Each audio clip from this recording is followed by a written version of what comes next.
over the next decade, 2 decades, it is expected that there will be $150 billion worth of oil and gas extracted off your coast. It's an extraordinary figure, but think of it in practical terms.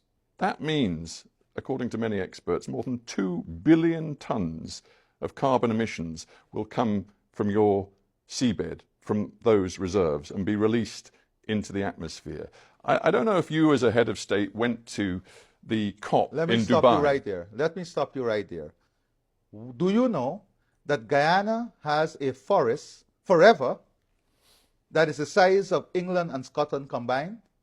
A forest that stores 19.5 gigatons of carbon, a forest that we have kept alive, a forest that we have kept alive. Does that give you the right? No, Does no, that give you the right to release all of this carbon? Does that give you the right to lecture us on climate change? I am going to lecture you on climate change because we have kept this forest alive that stores 19.5 gigatons of carbon that you enjoy, that the world enjoy, that you don't pay us for, that you don't value, that you don't see a value in, that the people of Guyana has kept alive.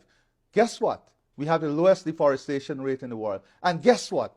Even with our greatest exploration of the oil and gas resource we have now, we will still be net zero. Guyana will still be net zero. Isn't there a cynicism here in Georgetown, best expressed by your vice president, who said recently, because there is this climate change imperative to decarbonize, our policy is to get as much oil out of the ground as quickly as possible. Now, he said, that's harsh for those who think that you should be environmentally sound, but that is the reality of it. Those were very honest words from your vice president. And that is what we are, honest. We are practical. So you're rushing to get this oil out before any deal is done, to quote Dubai COP, to transition away from oil and gas. You can say we are rushing, but we are very practical. We have this natural resource, and we are going to aggressively pursue this natural resource because we have to develop our country.